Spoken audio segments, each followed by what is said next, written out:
Hello po, good evening sa inyo. Welcome to Limitless God Church. Nandito po tayo ngayon sa ating podcast.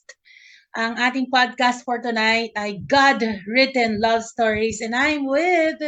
Hello po, magandang gabi. Ito po si Pastor Ray ng Limitless God Church. Ito po ang Limitless Night. Kaya po tayo ay nagkakatipon ngayong gabi. Sana samahan niyo po kami alas 8 hanggang alas 9. Yes, hanggang 9 lang tayo magkwekwentuhan, Pastor. Yan. And syempre naman, ang napaka-interesting ng topic natin tonight. Last week, marami pong nanood sa atin. And we're now available din in TikTok and YouTube. Yes. Kung na-miss nyo po yon, panoorin nyo ang Limitless God Church sa YouTube, sa TikTok, sa Instagram. May Instagram tayo. Opo, talagang pag-usapang usapang mga sexuality, talagang gustong-gusto ng mga kabataan yan. So it's good na nanggagaling po sa church. We're educating them on what the Bible says about sexuality at hindi po sa mundo nila natututunan. So tonight po ay interesting, Pastor, something that a lot of people love to talk about. It's about love stories. Wow. Yan. And nagsimula to kasi June ngayon, di ba? June Bride. And a famous June Bride na sobrang dami sa feed. Ewan ko sa Pastor sa feed mo, pero sa feed ko, puro sila. Yung isang famous na content creator na ikinasal sa isang basketball player. Yan, no? And isa pong redemption story, yung kanilang love story. Kaya pinag-uusapan, God is being glorified in their love story. Usapang love story dahil kinasal, no? June Bride. June Bride. Tapos, yun nga dati ay nagkaroon siya ng infamous na heartbreak from dun sa ex niya na talaga na-publicize din yun. Pero nakita ng mga tao how the Lord redeemed her love story. So, yun po ang ating pagkukwentuhan tonight. At hindi lang love story nila, love story din na na-experience natin sa personal natin, Pastor, no? Yes. Dahil golden na tayo. 50 years boy. old ka na, Pastor. So, for sure, marami ka ng love story na ma-share. Marami. Isa nga lang palang love story. At isang in progress, diba? Yes. Tapos, ako naman alam niyo naman lahat ng story ko, no? So, medyo magkukwento rin ako a bit sa mga naranasan kong love stories in the past.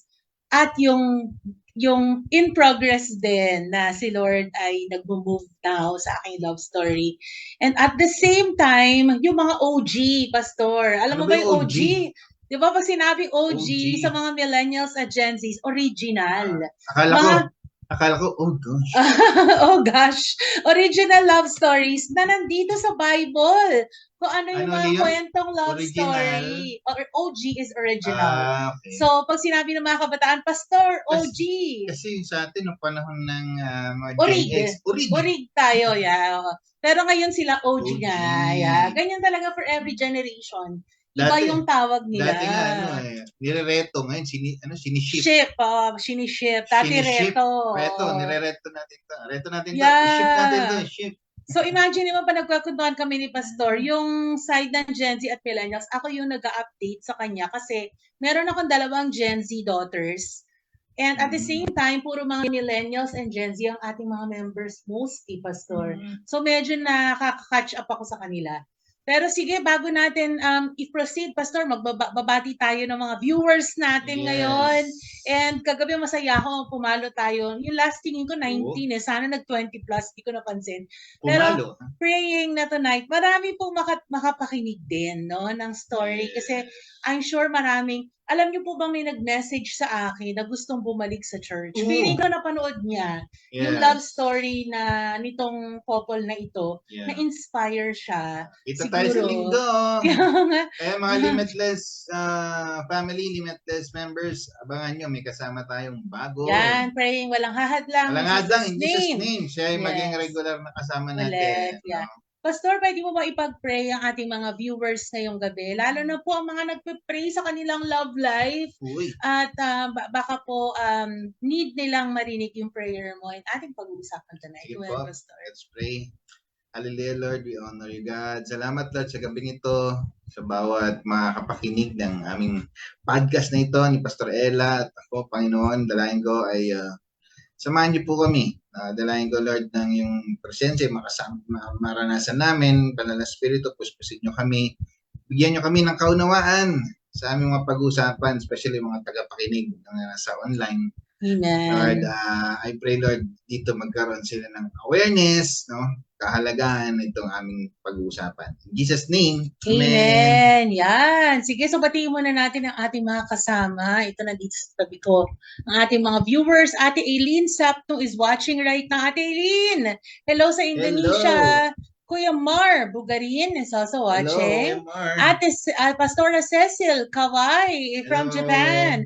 Ano pala rin, international, meron tayong Indonesia, ngayon meron Japan. Yes. Kuya Nino Dominado, Hello ito po. naman from the Republic of Kamsur. Di ko lang sa Naga.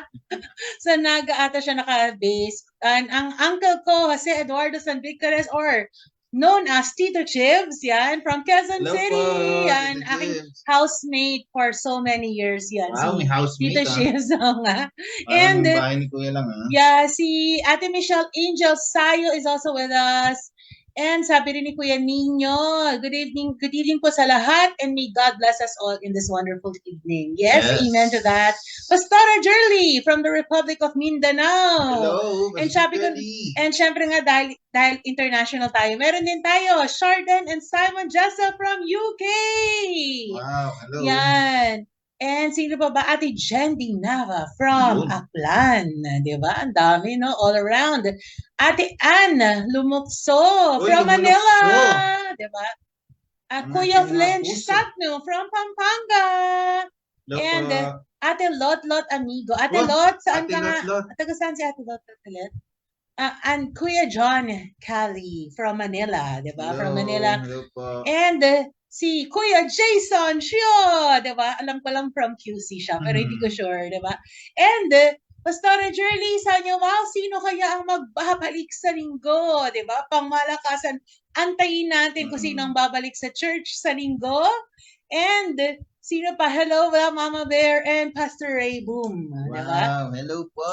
Yes, good evening to all of you. So interesting, if you just tuned in, ang ating topic for tonight is God-written love stories. Diba? So yan, who's interested to learn more about what the Bible says, diba? About how God writes love stories, di ba? Yes. And you know, Pastor, nung bata pa lang ako, nung ako yung nagte-teenager pa lamang, ako talaga isa na akong hopeless romantic. Ano yun, sabihin diba? nun? Nasa kanta yun eh, I'm a hopeless romantic, that's what they say, di ba? Sa isang kanta. So, ano ba yung sabihin nun? Yung parang kang ano lang, parang kang dreamy pagdating sa love life, parang kang idealistic, ganyan. And if you watched my testimony sa 700 Club, makikita nyo doon na talagang, ano ba, in and out of relationships ako since teenager po ako. Wow. And unfortunately, since maaga ako kinasal, 19 years old, maaga rin akong, ang dami ko pong it was a string of broken hearts, no teenager ako. Pero until maaga po kinasal, 19 years old. Grabe, no, batang-bata, Pastor. Teenager pa. Kung 19 ako, ilang taon ka na? 19 din or 20? 20 ka nun. So, nasaan ka, Pastor, nung 20 years old ka? Nasa seminary ako. Nasa seminary? Bait naman. Nag-respond ako sa calling. Yeah, wow. Yan. So, nakaka-relate na daw as early as now si Ate Michelle Angel Sayo. Wow. Love niyang agad makinig. Diba talaga pag love life ang pinag-uusapan? Yes. So, habang nasa seminaryo ka, ako naman ay kinasal ng maaga, di ba? Tapos niyan, Pastor, as early as I think 26 or 27, I was going through annulment, no? Grabe. Annulment na At that time, ikaw ikakasal pa lang. Tama ba, Pastor? Nung 28 years old ako nagpakasal. Yan, no? So, anyway, ganun po yung naging story ko. And as early as, ako yung 30 years old, akala ko yun na talaga. Ito na talaga. Ito na yung, akala ko pinadala ni Lord yung guy. Wow. Akala ko siya na talaga. Lahat ng hinahanap ko sa isang lalaki na sa kanya na, di ba? Pero, false alarm, di ba? False alarm. I was brokenhearted at age 30. And I was pregnant with Julia. Ito, open book naman yung story ko. And Pastor, doon po ako nag-start na magkaroon na I felt that God was going to redeem my love story. So, ang tagal na no? 30 pa lang yun, mag-50 na ako. Inaantay ko pa rin mag-unfold yung love story na yun, Pastor. But you know, I have books here na some of the books na binasa ko noong time na, because I I was praying for my love life. Na Lord, kayo naman po yung sumulat ng love story ko ngayon. Kasi ako yung parang gusto ko ako yung author ng love story ko eh. Di ba minsan ang mga babae ganyan, nag-imagine ka, daydream, dahil mga pocket books, nabasa mo. Pero yung pala dapat si Lord ang hayaan natin magsulat ng ating love story. And some of the books, diba, kasi ibibigay ko to sa isang friend ko na praying din sa love life niya. Kaya nandito siya. Ito yung mga nababasa ko nun, Boundaries in Dating. Meron pa ako binigay sa kanya, I Kissed Dating Goodbye. At ito, When God Writes Your Love Story. Yan yung mga binabasa ko nun. At ito, 100 Ways to Get and Keep His Attention. Yan. Parang bagay pa rin to sa akin ngayon. Joke lang. So, anyway, yan ang mga binabasa ko dati. Kasi talagang pinipray ko, Lord, bigyan niyo po ako ng second chance. Or hindi lang pala second. Maraming, like yung redemption story na ni Lord, yung inaabangan ko. Kung ano yung tinatawag na God-ordained romance. Kumbaga ba, alam ko kasi na hindi naman nag-work yung mga passing lang na love story na tayo lang yung gawa-gawa lang natin, na tayo yung nagko-control ng situation or sarili nating gusto. Dapat pala tinatanong natin si Lord. Sabi nga sa Psalm 37 verse 4, delight yourself in the Lord and He will give you the desires of your heart. Na-realize ko dun, Pastor, na siyang magbibigay ng desire ng puso natin. Kung sino yung dapat magustuhan natin, no? Parang isang version yun na reveal sa akin ni Lord at that time. Kahit nga sa akin, alam yung iba, alam din naman ninyo yung naging buhay ko din. Kailan ka, Pastor, na in love ba nun? After college na? You were already... marami akong mga first love, second love. Kasi hindi pwedeng maraming first love. First love, second love. Yung mga puppy love. Puppy love, Pastor. Yan yung mga crush ng araw. Kasi hindi, mahihayin ako. Kaya may kanta nga nun, di ba? Ano ba yung mga hinahanap mo dati nung bata ka sa isang crush? Nung bata ka? Basta siya. Nung bago ka maging Christian? Basta maganda. Sa pusuan ko, magustuhan ko, gano'n. Kailangan required maganda? Gano'n. Siyempre, kahit sa paningin naman ng iba, hindi maganda. Pero sa akin, sa paningin ko, maganda. Okay na. At lang yun, maraming mga gano'n. Hanggang sa... So, wala ka naging girlfriend all throughout elementary, high school, college? Nung college may muntikan, pero hindi natuloy. No? Meron, muntikan, pero hindi natuloy. Wala naman kami, hindi naman naging kami. Kumbaga parang lang, MU, yeah. Pero wala namang relasyon. Pastor, ngayon MU mag-poon na. Or situationship na ang tawag ngayon sa MU. Yeah. Tapos ayun, dumating panahon na ay 26 years old na ako. Yun, nagkaroon ako ng crush, gusto. Yes. Girlfriend, no? Yeah. Tapos, Christian, siyempre, hinahanap naman ang madalas Christian, ang kailangan natin, kapares pa ng Pastor, faith. kailan mo ni-require sa sarili mo na gusto ko Christian? Upon born again na 18. Nung na-born again ako, yun ang hinahanap. Yun na talaga ang hinahanap mo. Pero, nung na-born again ka, gusto mo Christian din. Christian din. Kasi lang, dumating yung panahon na na kahit na-born again, minsan, kala mo, yun na. Kumbaga, yun naman na requirement ni Lord do not be unequally yoked together with unbelievers. Yun sabi naman sa word. Sa Bible yun Huwag ka makikimatok sa hindi ka pananampalataya. Pero dumating pa noon, yun nga, kahit na born again, naging kasintahan ko, naging asawa ko na din, dumating ang panahon na gano'n. Kasi lang, sa pagsasama namin, may hindi magandang pangyayari. Meron pa rin, akala mo, porkit, Christian kayo pareho.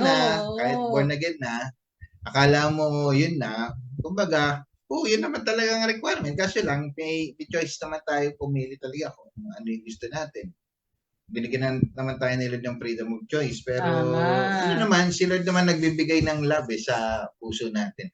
Kasi lang, minsan may mga taong gumagawa ng hindi tamang desisyon. Kaya nasisira yung relationship. Kaya ganyan, imbis na iayusin, kaya boom, nasisira ang relationship. Yeah. Kaya dumating ang panahon, dumating pagkakataon, boom. Hindi rin nag-work out. So, it doesn't mean na pinag-pray mo, pinag-pray kayo ng mga Pinag-pray ko pa yan Kasi nga may free will pa rin. Nangusap din ng Panginoon sa akin. Yun, kaya tanggap ko. Pero yun nga, with freedom of choices pwedeng gawin ng tao yung Saka may masama o yung mabuti. May demonyo na may plano to steal, kill, and destroy, di ba? Meron naman talagang ganun lagi. Agenda nun Agenda na naman. Sirain ang relasyon kahit noon pa man, sinira ang religion nila. Ani Eva at Adan, no? Yung relationship nila. Yung iba pa, no? Hanggang ngayon, yan ang agenda ng kaaway na lalo na mga marriages, no? Families. Siyempre, ayaw na ni Satan kasi yan. Mag-asawa. Dahil yan. Hindi naman siya makapag-produce ng panibagong Satan eh. Kaya ayaw niya. And tayo, binigyan tayo ng authority ni Lord to subdue the earth. Yes, hallelujah. So nanonood din na sa atin si Ate Gigi na alam na samahan ka niya sa iyong love story, na witness niya, Pastor, na tunghayan niya from the start to the end. Hindi, joke lang. Nung dating hindi natuloy na love story niyo po. And nanonood din sa atin si Kuya John Cali. Yan, si Kuya John Cali. Super kinig siya kasi pinapag-pray niya yung kanyang love life, no? Yan, bilang isang kabataan. Very good yan, Kuya John. And also watching is Jello Barceval. Hi, good evening, Kuya Jello. Kuya Jello, taga saan po ba kayo? And Ate Lids Madera is also watching. Si Ate Lids bukas may meeting tayo sa kanya online. Yon. So anyway, marami pong love story sa ating culture, maraming sad stories, kahit Christian pa yung minsan naging boyfriend mo, girlfriend mo, nagustuhan mo, naging asawa mo, akala mo yun na talaga siya. And we've seen sa latest story ngayon ng isang content creator at isang basketball player na talagang grabe yung obsession, yan na talaga yung term, ng social media, sobrang viral. And ang dami po talagang dahil nga June bride yung content creator, and grabe pong yung pagiging viral, bukod sa pagiging grabing glamorosang wedding talaga, Pastor. Todo, yun daw ang probably the most expensive wedding so far. Yan, sabi lang nila, no? Kanilang mga estimated cost nila. Pero more than the costs nung wedding was the love story behind it, no? Na pinakita talaga kung anong nangyari doon sa past relationship ng content creator, and nag-fail yun at witness ng social media kung gaano nag-iyakan, umiyak talaga siya because of broken heart, and she lived as a single mom. And then ito na comes, 'di ba, yung Mr. Right from the Lord na sinasabi nila na God ordained relationship. Na biglang CSB Sampaloc din pala si Jello. Mga CSB Sampaloc yan, 'di ba? So yun yung nangyari po na nagkaroon ng redemption angle yung story nila. And the basketball player ay inako niya yung dalawang anak ng content creator na ito. At talaga inadopt niya kasi apelido po, Pastor, dala niya na sa invitation, inadopt niya. Tapos kumbaga ba, naging sulit lahat ng bawat iniyak niya kay Lord. Kaya nga sabi sa Bible, diba, na kino-collect daw ni Lord yung tears natin in a bottle, diba? It could be na parang akala natin pag broken-hearted tayo, mauubos na Lord yung luha ko sa kakaiyak. Ganun yung naramdaman ko, Pastor. Noong 2006, iyak ako ng iyak na feeling ko wala na akong iyak. Lahat na nang kailangan kong maiyak na iyak ko na. Pero yung pala si Lord, hindi siya natutulog. Nakita niya yon, na-witness niya bawat luwang tumulo sa mata ko. And it's the same with the content creator na nagkaroon ng turnaround, divine turnaround yung story niya. Yan, di ba? Kaya nga sinabi sa Ecclesiastes 3:11, He has made everything beautiful in its time. Na maaaring ang pangit nung love story, nung una niya naging love story, but gumanda, no? Nagkaroon ng plot twist. Yun, di ba? Yan ang isa sa mga terms din na ngayon ng mga kabataan, ng plot twist, no? Plot twist of the year, di ba? Ay ikinasal na siya. And speaking of mga terms ng kabataan, Pastor, ay ito na nga yung mga OG love teams in the Bible, di ba? Ano ulit, Pastor, yung OG? Original. Yun, ito na nga may mga hindi siya OG for original. Siyempre naman ang pinakaunang-unang OG love story. So magkwekwentuhan lang tayo a bit about this. Siyempre si Adam and Eve, di ba po? OA to. Adam and Eve, 'di ba? So si Adam and Eve nasa book yan ng Genesis. So kung gusto niyong aralin yung love story nila more, and makikita mo naman doon si Lord talaga yung initiate. Siya yung naging matchmaker, 'di ba? Yes. And sinabi nga niya, it is not good for a man to be alone. Yan ang first human love story na alam natin si Lord ang may idea niyan, no? Hindi manipulate in any way ni Adam and Eve. In fact, yun talaga yung pinakaunang creation story, even the creation of love.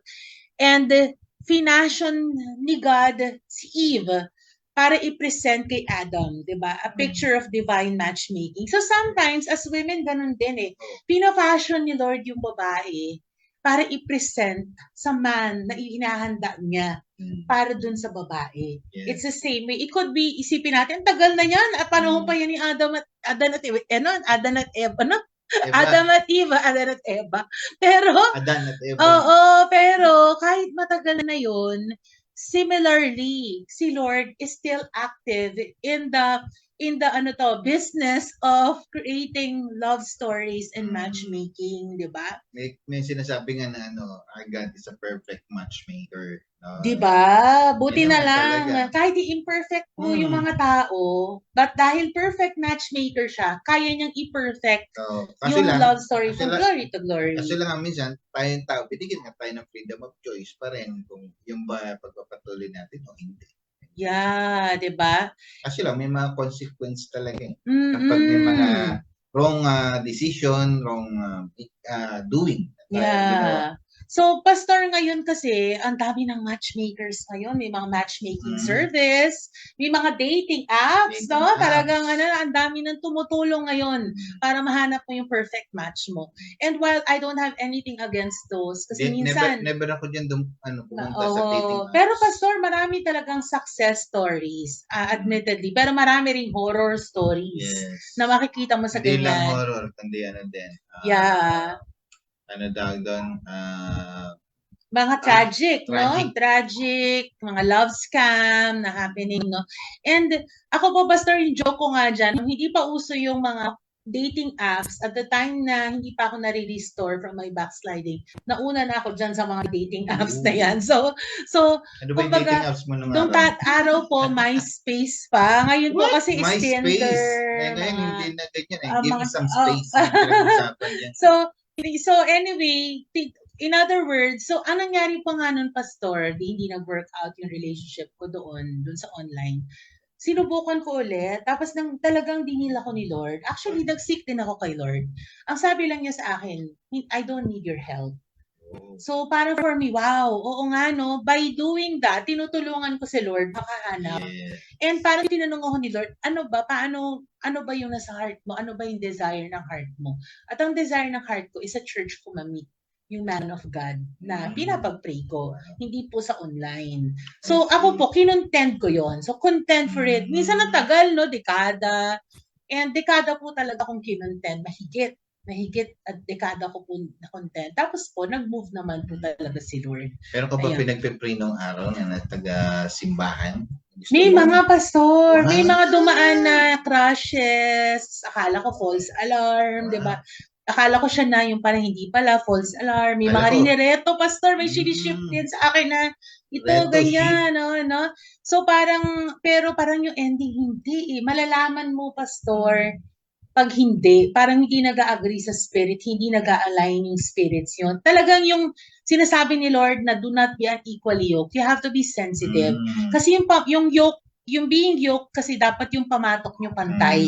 Hindi unequal. Kumbaga kahit naman yung dalawang animals, lagyan mo ng pamatok na hindi pantay, hindi sila uusad eh. And yung design ni Lord is talagang yung pamatok is aligned. May divine alignment. So, ibig sabihin, even yung ministry nyo ay aligned, yung views nyo aligned. Otherwise, pag hindi, talagang hindi kayo uusad as a couple.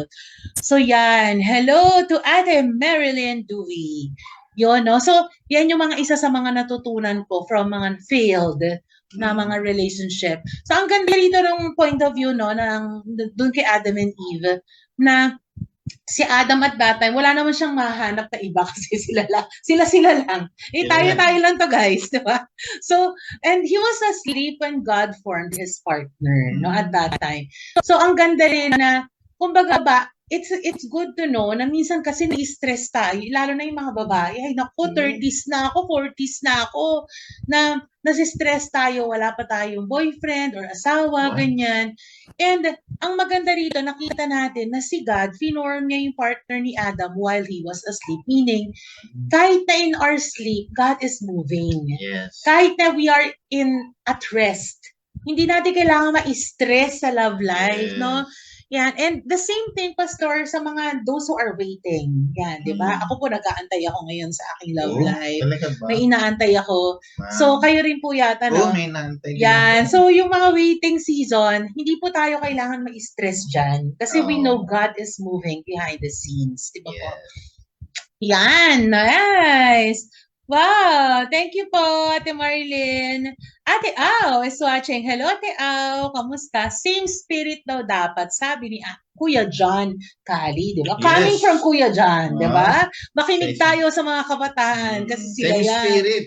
Yan, importante yan talaga. Paano ba ibig sabihin ng pag same spirit? Yun nga po yung, I think he's commenting doon sa unequally yoked. Kasi minsan, Pastor, born again Christian nga kayong dalawa or maybe Christian in another denomination, pero hindi kayo same spirit. Or hindi yung sinasabi ni Kuya John na hindi kayo aligned pa rin spiritually.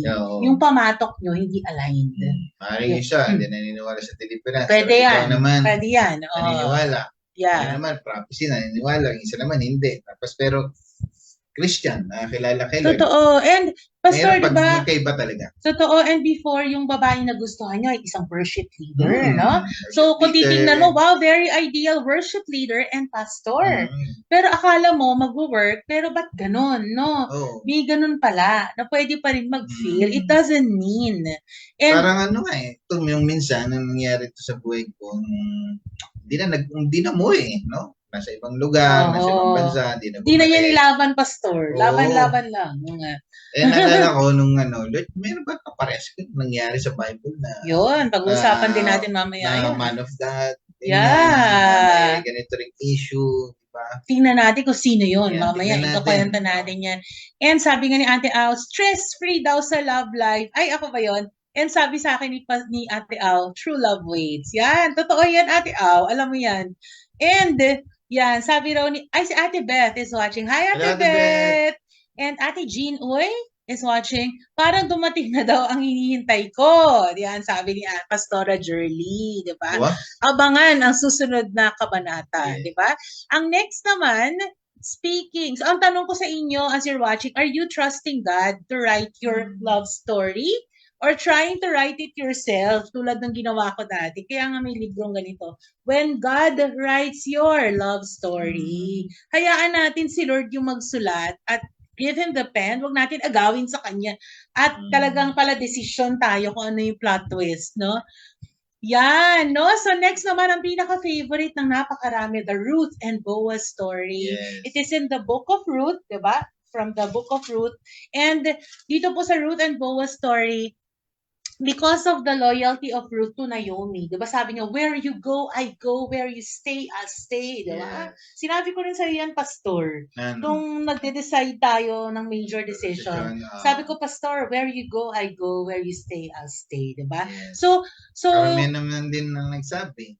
Ay, putin na talaga. O nga eh. So Lord, sana maging totoo kasi sinabi ko. Yan, hello Shell, ba't andito tayo? O nga, sino si Shell? Ay, si Michelle. Oo nga, ba't nandito yung mga yung mga nakahanap na ng mga love life nila, di ba? Pero maganda to, Ate Au, may wisdom tayo mapupulot dito for sure. So si Ruth, ang nangyari po, Pastor, importante po yung loyalty. Kasi nagkaroon ng divine positioning. Yes. Si Ruth, dahil sa loyalty niya, sa leader niya, sa nilook up niyang woman of God, si Naomi, na mother-in-law niya, di ba, namatay yung kanyang asawa. Yes. Pero kung isipin mo, namatay na yung asawa, alis na siya sa poder ni Naomi, pero na-lead siya to stay. And because of that, naka-receive siya ng unexpected blessing. Wow. O sinabi rin niya, your God will be my God. Ganun din ang loyalty niya.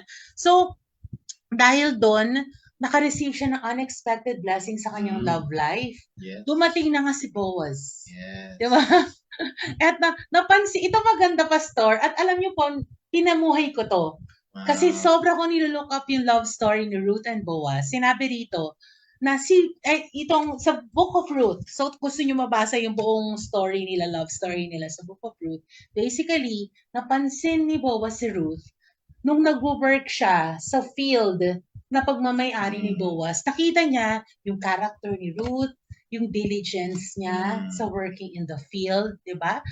Ang ganda, at habang ginagawa yun ni Ruth, may guidance siya from mother-in-law niya, no, na kung paano, ano yung gagawin niyang divine strategy. Actually, nung makita ni Boaz yan, na nandun yung babaeng yun, na si Ruth. Yes. At kumukuha ng mga, sa field, sa mga kahoy, ganyan. Sabi niya doon sa mga tauhan niya, huwag niyong bawalan yan, ha? Kaya niya lang siya kumuha dyan kung anong gusto niya makuha. May favor, no? May favor.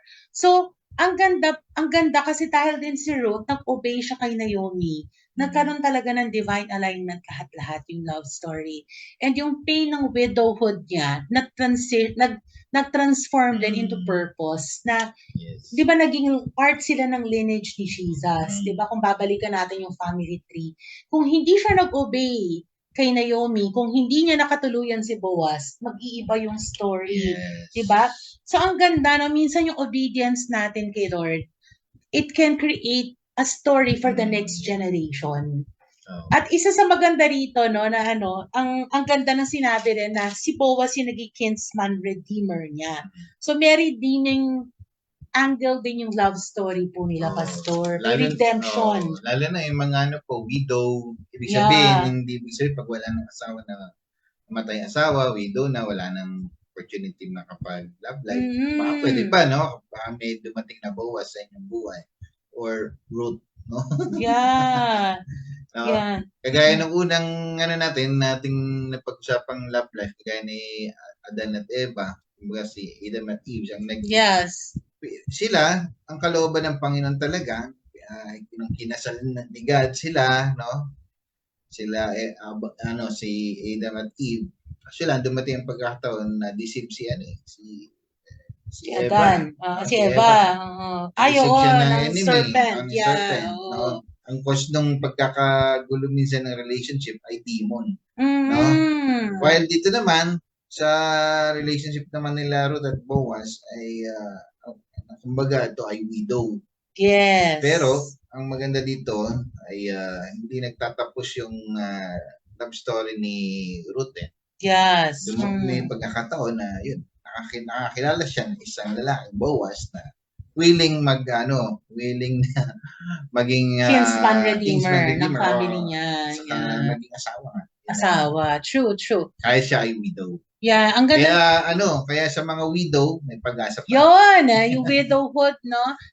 Yung pain, hindi lang ng widowhood, minsan painful yung love story, yung minsan may grief tayo, may mourning, katulad ng naranasan ni Ruth, pero nagkaroon ng purpose yung lahat ng yon dahil din sa obedience niya. At yung matinding obedience niya, kumbaga for a greater cause, si Jesus talaga, yung bottom line, kaya sila pinag-meet ni Boaz, diba? Sabi ni Ate Au, kasi daw siya 13 years old, nag-pray na daw siya. Kabiyak ng puso ko. Wow, grabe. Ang aga nun, ate, ha. Pero totoo, pag mga teenager, di ba gusto natin?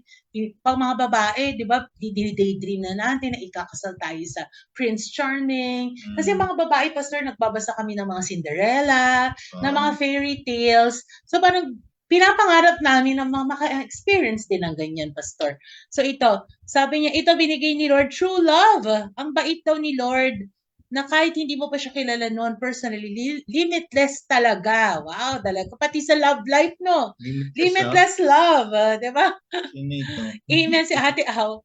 Amen daw. Super blessed daw kayo kay Kuya Joey. Hallelujah. Sana all makahanap ng isang Kuya Joey katulad ng nahanap siya ni Ate Au. Diba? Joey boy. Praise God. At kasama natin si Ate Marian Wego. Diba? Na isa ding, make a love life din. Pumalo tayo ng 20 ngayon, ha? Ay, basta talaga love life ang pinag-uusapan, no? So, yung pong isa sa mga importante na natutunan natin dito. At ang medyo ironic dito, Pastor, medyo active si Ruth sumunod naman siya sa mga pagpapakita ng motibo na itinuro sa kanya ni Naomi, no? At this time, na parang, kaya nga sinabi rito na wag daw sasabihin, sabi ni Boaz, don't let it be known that a woman came to the threshing floor. Kasi medyo conservative pa na si Boaz. No? Pero si Ruth ay nagpakita siya kung ano yung ng motibo, di ba? As advice na nandamdam niya. Yan, bring the shawl you're wearing and pull it out. Nakita nila kasi ni Boaz, nagising siya, nasa paanan na siya niya, no? So it's a sign. Yun, di ba? Medyo creepy yung pa nangyari ngayon.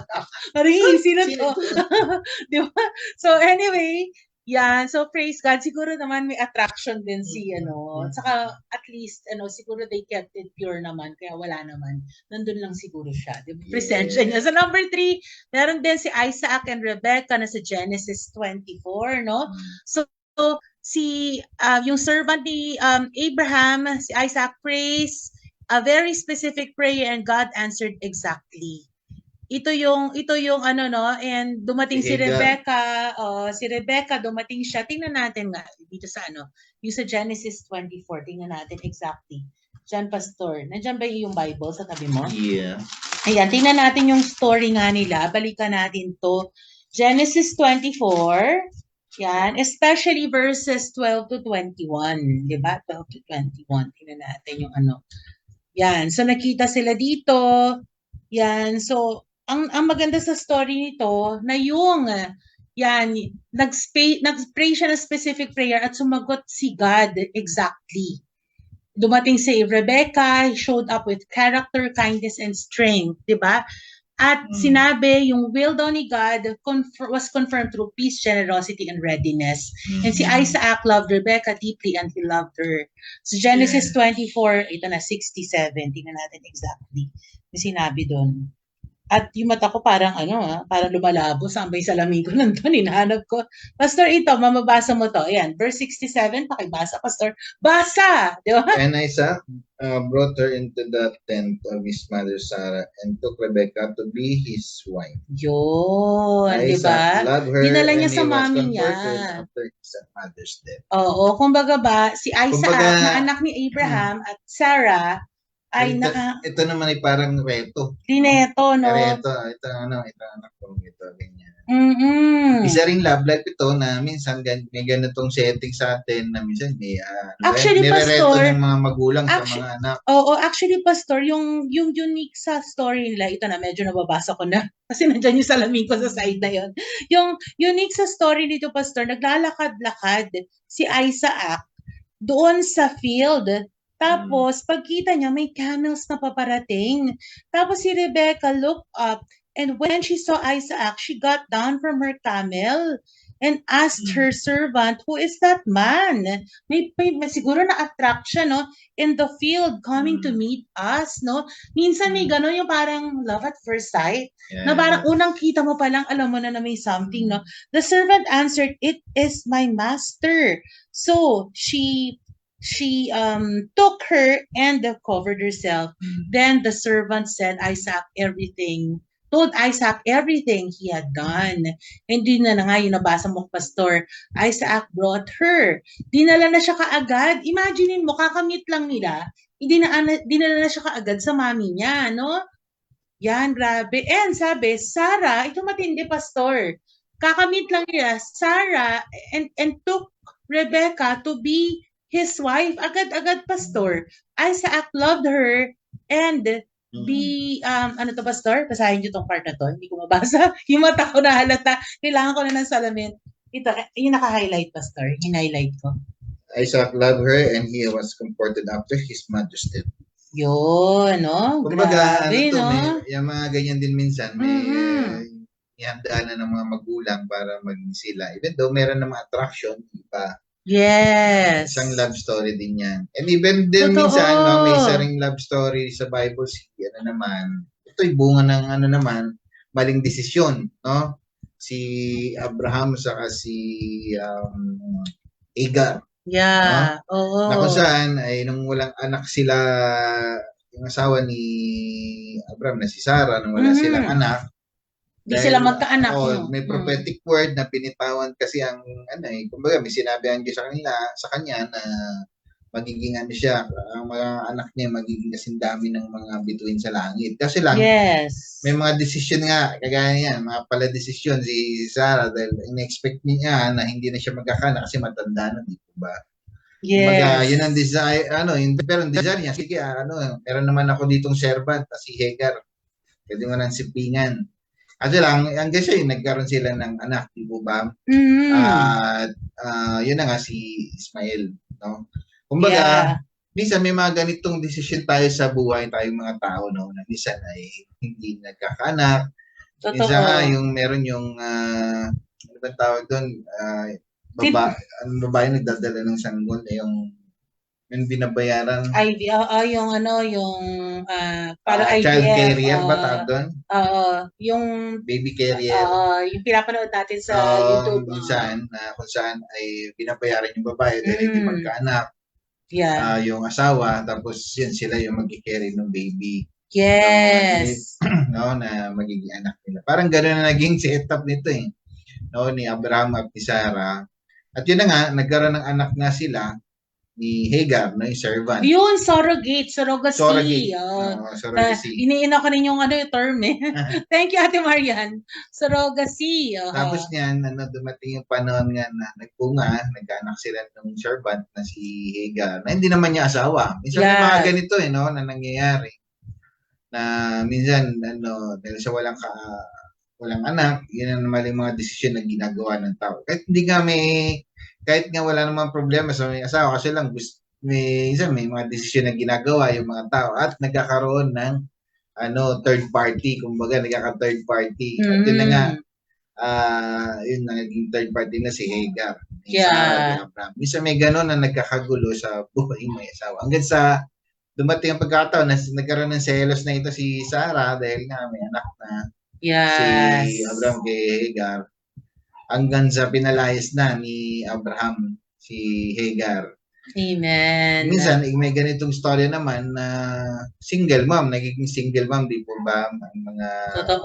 Mga babae minsan. So kayo napanood tayo sa surrogacy, Pastor, iniwan, nagkagulo-gulo, hindi na niya alam kung sino yung nag-donate, yung nag-provide ng cells na inilagay sa body niya.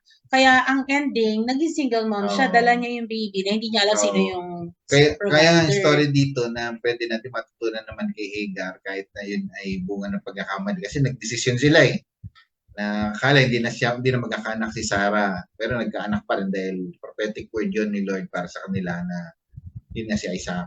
Sila yung nagkaanak naman si Abraham kay Hagar dahil sa desisyon nila ganun at naging Ismael. No? Amen. And then, dahil nga dito, ang lesson dito, gaya ni Hagar nung nasa disyerto na, iniwan niya yung sanggol siguro hinihintay nila mamatay doon kasi nga wala siyang mapakain. Pero sabi nga ni Lord, meron akong magandang plano dyan. No?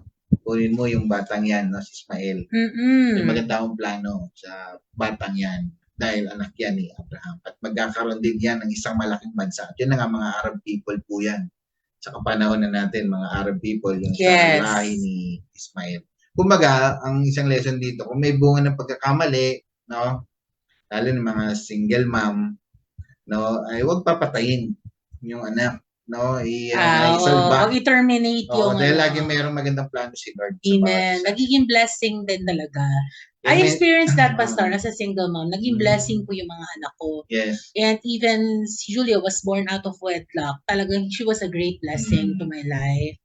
Pansinin nyo doon sa mga ito kinukwento natin, may iba't ibang klaseng istorya ng love life. Si Hagar, si Abraham, si Sarah. Ang tunay na asawa, si Sarah, pero merong isa, si Hagar.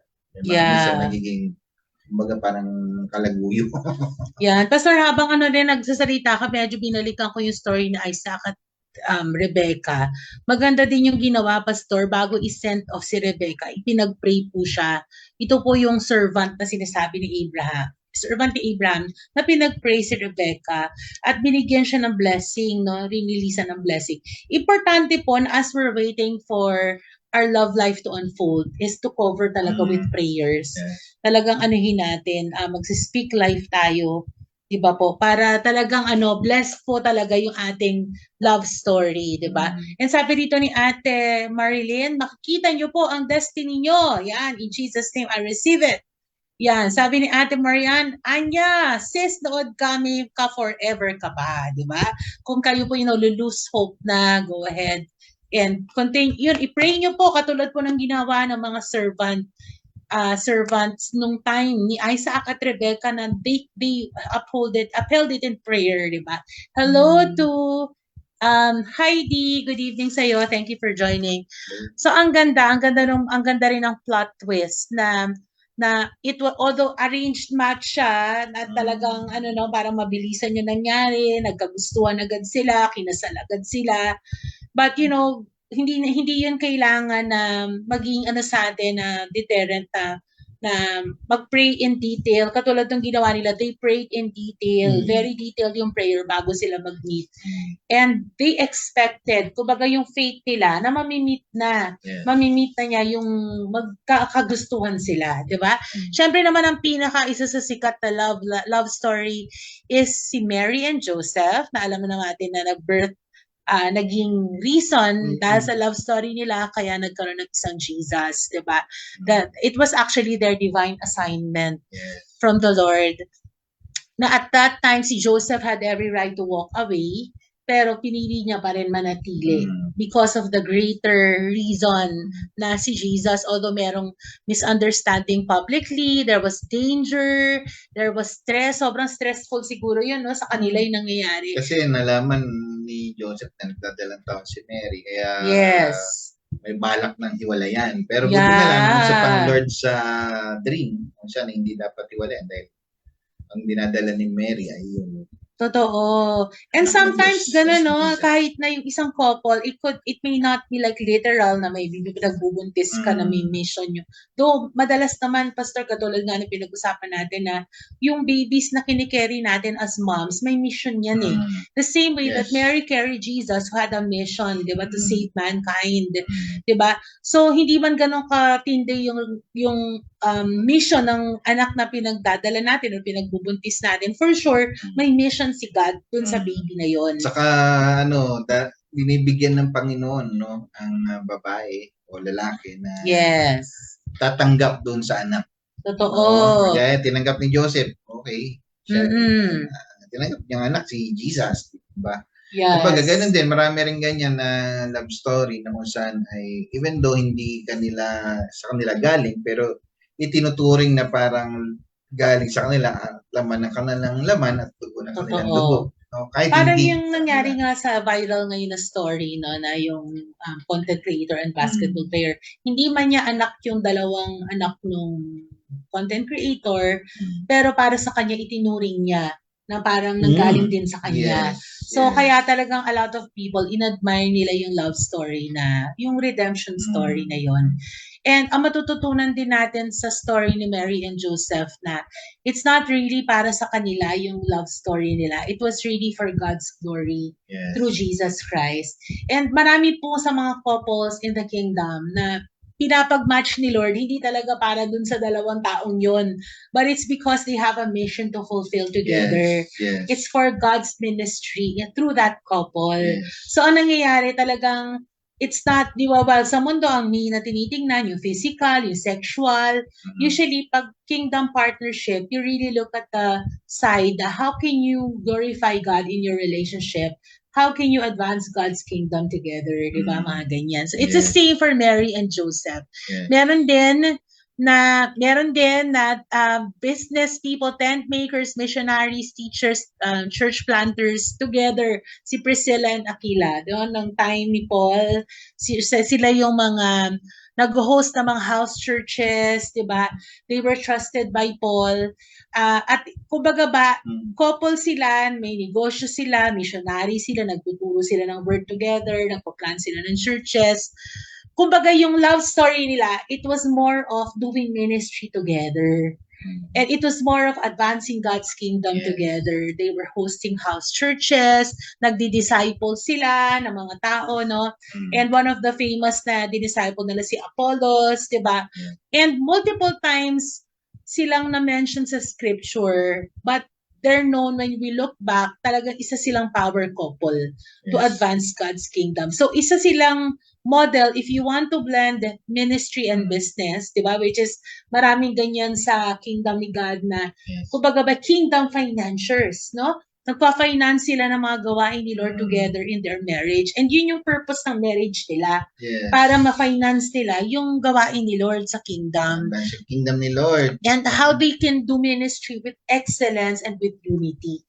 Yun yung nagiging ano nila, no? So sometimes yun yung ginagawa na ni Lord sa isang couple, hindi talaga para sa kanila, Yes. but sa mga lives na i-disciple nila, yung mga ministries na itatayo nila, ganyan, no? Yeah. Bigger than themselves yung reason. It's not about them. It's all about God, Yes. no? And ito, Pastor, yung sinabi mo kanina, si Hosea and Gomer, na binasa mo talaga ito from the book of Yes. Hosea.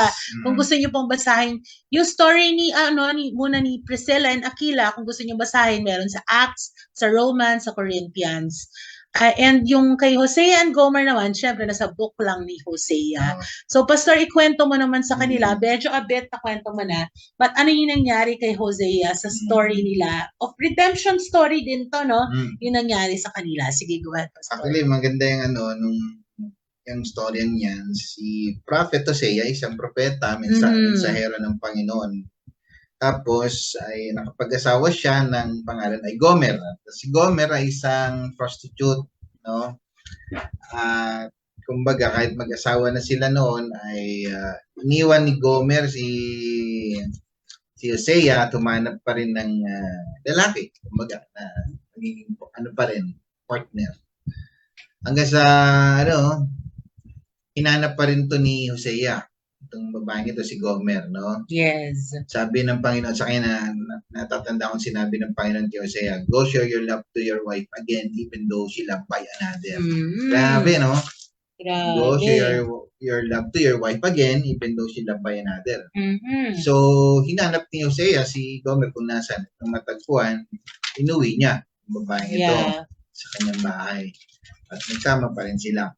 Pagkamat minsan may mga maganda yung minsan may pagkakamaling nagagawa ang babae o lalaki na nagkakaroon pa ng karelasyon kahit may asawa na. Lalo, minsan yung kagaya ko ng mga man of God o tagapagsalita ng Panginoon, mensahero ng Panginoon. No, kagaya ng estado nangyari sa akin. Akala ko, kaya umanap ako ng born again. Yes. Ay akala ko, okay, magiging maayos lahat. Pero after a decade na magkasama, dumating ang panahon na yun, may kinasama rin siyang iba. Kumbaga, na ganun din, kung anong ginawa ni Hosea, ganun din ang ginawa ko. Inuwi ko rin siya, pero binigyan pa rin ng opportunity kasi lang, inulit niya ulit. So, wala na akong magawa.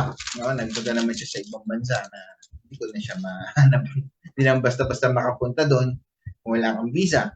No? Yes. At upang hanapin. Kasi lang dumating pagkakataon, yun, boom. May dumating na divorce letter. Yes, andito, tinanap ko, Pastor, sa Hosea 3. Sabi doon, Waiting for Restoration. Yun yung title nung chapter na yun. And sabi doon, from verse 1, Then the Lord said to me, Go again, show love to a woman who is loved by another man and is an adulteress. Just as the Lord loves the Israelites though they turn to other gods and love raisin cakes, diba? So, yun po, sabi nga nila prophetic act daw, yung marriage ni Hosea kay Gomer, na it's showing God's unfaithfulness to an unfaithful people. It's a symbolic story din. So, even when Gomer ran back to her old life, na pagpa-prostitute nga, pagka-adultery, si Hosea brought her back and spoke lovingly to her, showed love pa rin. So, painful malamang yun, just as the pain that you felt, Pastor, it may be humbling yung scenario na yon kay Hosea, pero it was a picture of redemptive covenant love. Pinakita yon kung paano magmahal si Lord sa atin. Ako, Pastor, nang nabasa ko yung book na yon, before I even met, nabasa ko na itong book na to. And yun po talaga ang naramdaman ko. Naggrabe yung pagmamahal ni Lord. Ganito pala yung love niya sa atin, na though unfaithful tayo, He's still faithful to us. Although hindi tayo loving, love pa rin niya tayo. Kaya nga po, lalo ang istoryang ito, ito yung panahon na nagkaroon ako ng struggle. Sabi ko, Lord, meron ba kapares ko na nangyari sa Bible na mensahero ninyo, tapos may ganito. Yun, nabasa ko ang Hosea. Nilid ako ni Lord doon sa Hosea yan. Hanggang sa, may ganito pala. Kumbaga, kahit po tayo mga man of God o woman of God na nagme-message ng word ni Lord, minsan may ganito talaga kasi may agenda si Satan to destroy, no, ang relationship. True. No? Na minsan sirain, i-disqualify yung man of God or woman of God to, kung nagpipreach ng word, nasa deliverance, minsan, ministry, ganun, hindi man tayo masira, pero sisirain ng kaaway yung relationship ng mag-asawa, ng pamilya. Kahit nasa kapanahonan natin, may mga revivalist na kung saan ay sira din ang relationship pero ginagamit din ni Lord mightily, kagaya ni Catherine Kuhlman, wala yan, no? Pero oo nga, madami mga God's generals, siya yung nag-disciple kay Benny Hinn, no? Na kung saan ay ginagamit din nila. Kumbaga, kahit yung hinangaan kong revivalist, si John Wesley, yung battered husband naman, kawawa, no? Totoo. Kasi hindi rin siya nagkaanak. Ganun. Kumbaga, parang ako din, hindi rin nagkaanak. Ganyan. Pero, yun na nga, may ganito minsan, no? Lalo sa mga pastor, kahit na dumadating ang pagkakataon na ganito, hindi dapat tayo sumusuko, no? Continue lang ang buhay, no? Basta, yung disenyo naman ng Diyos kasi, ang pinagsama ng Diyos, huwag paghiwalay ng sino man. Kasi lang, ang mga tao, minsan may... Sila mismo hinihiwalay yung sarili nila. Hinihiwalay nila, tama. Hinihiwalay nila ang sarili nila. Ayawan na. Ayawan na. So, katulad nga, Pastor, nung shinare mo yung story ni Hosea at Gomer, ganun din yung love sa atin ni Lord. Na forgive din niya tayo, nire-restore niya tayo, tapos niro-romance ulit niya tayo, yung intimacy natin, nire-restore niya yung intimacy. Diba? So, ang lesson dito, that even if nag-fail yung ibang love story, that He can breathe new life to this love story which failed, no? But syempre, ang ultimate love story is the love story of Jesus Christ and His bride, the church. Tayo yon. So, yan ang ultimate, super-duper na love story ever, di ba? So, yan pong mga napag-usapan natin ay related, pinag-usapan natin dahil nga sa isang viral post ngayon ng isang content creator sa isang basketball player na talagang modern love siya, but nakita natin yung hand ni God na nag-move sa story nila, kaya naging viral sila. It was glorifying to God to see na may ganitong love story. So let's keep them in prayer na matuloy-tuloy nila na talagang mag-glorify si God through their marriage. So yan, no? So, yan. So, ang ganda kasi even yung man of God, yung naging husband niya, siya nagpakilala kay Lord dun sa babae. And talagang ang kwento pa nga, siya nagturo mag-attend ng church, siya nagturo mag-pray, and in-install ng Bible app, yung phone niya, yung ganyan, no? Siya talaga yung naging head nung relationship nila pagdating kay Lord, di ba? So, nangyari ito after, parang 2 years after nag-walk away yung content creator sa isang bad breakup na matagal din niya bago siya naka-survive, bago siya naka-move on, 'di ba? So ang ganda, and nakita dito ang relationship din nila, they would always make it a point na gusto daw nung basketball player to lead a Christ-centered family. And with the kids, with the wife and the kids, 'di ba? So yan ang mga kwento about them. So sabi nga sa GMA Network, kasi medyo nag-research ako, when God restores you, He brings you back better than before. So it's the same with our love story. It's the same with our love story na talagang pag ni-restore ni Lord yung love story natin, we come back better than before, yung redemption story. So, yan, no? So, grabe lang yung mga pinagdadaanan natin minsan sa ating love story. Yan, alam ni Ate Marilyn kung sino. Hello, Ate Marilyn, Ate Maribel, mga Dewey family. Yan. So, yan po mga stories of redemption na nangyayari as we follow the Lord. And sinabi nga niya sa Psalm 147 verse 3, He heals the brokenhearted and binds up their wounds. Grabe, Pastor Phil, na feel ko yung verse na yan. Brokenhearted yan, may pag-asa pa, no? Ni-heal tayo ni Lord. Basta surrender lang natin kay Lord. Kaya natin si Lord ang kumilos sa buhay natin. Huwag tayong pala decision sa buhay. Yes, yeah. So, kaya sinabi rin sa Proverbs 3 verses 5 to 6, diba, na to trust in Him and He will direct our path. So, kasama yung love life dyan, na as we trust the Yes. Lord, and wag tayo mag-lean sa own understanding natin kasi si Lord ang magda-direct ng paths. Tama na yung pagdidirect natin sa sarili nating love story, diba? So, yan, napakarami natin pinagkwentuhan na love story. So, i-chat nyo naman sa chat box or sa comment section, aling love story yung pinaka na-inspire kayo. Diba? Yung OG love stories na ating na-share. So maybe now you're in your season of waiting. Katulad nga nung kwento namin ni Pastor Ray, may season of waiting on the Lord. So huwag tayo mag-alala kasi si Lord hindi siya malalate sa timing niya. Perfect sigurado yung timing ni Lord, diba? Yes. Yan. So, ang ganda for sure na magiging ending. 'Di ba? Na sabi nga sa word, when the time is right, I, the Lord, will make it happen.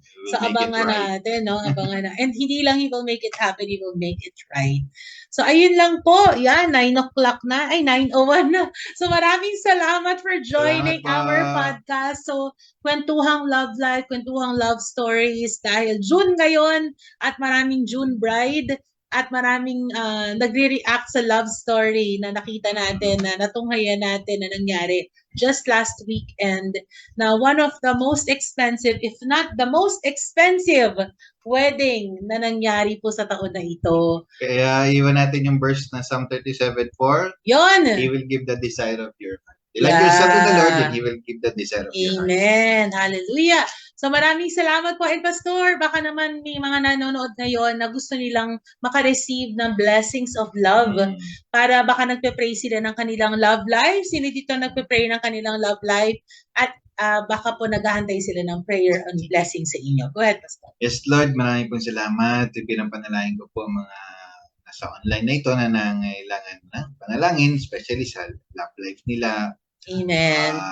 Kung sila ay dalaga pa at binata na naghihintay ng right person na makatuwang nila, makasama nila habang buhay na maging asawa. Lord, alam ko, nihanda niyo po ang bawat isa into this marriage, Lord.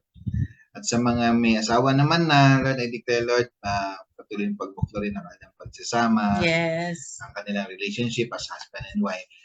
Dalangin ko, Lord, ay walang magkakaroong third party.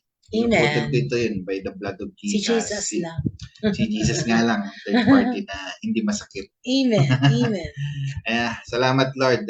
Patuloy niyo silang pagbuklorin. Amen. And Lord, Hallelujah. as a raisement of those people, I declare, Lord, your covering and your blessing and your anointing continue to flow upon us. Thank you, Lord. Jesus. Thank you, Jesus. In Jesus' name. Amen. Sabi ni Ate Marie, nanonood pala si Ate Marie, super need ko to now, Pastora, marinig. Kasi dapat June 3, second anniversary daw ng tila ng boyfriend niya, kaso nakipag-break po siya. Grabe, no? Grabe lang. So I pray, Ate Marie, na fully healed na yung heart mo and let the Lord bind up the wound sa heart mo, di ba? In Jesus' name. Thank you to Kuya Jello. God bless daw sa atin. And thank you daw sa atin. Sabi ni Ate Au, you're welcome. Glory to God sa ating sharing. Dapat talaga magsalamin na ako next week kasi ina-avoid ko pa magsalamin. Tanggap ko na kailangan ko talaga lagi ng reading glass. Kasi kailangan ko ng bagong salamin dahil hindi diba? naman nakakabasa.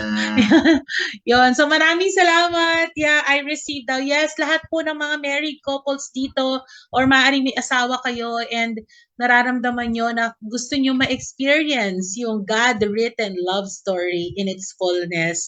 So si Lord, allow the Lord to redeem your love story din. Diba?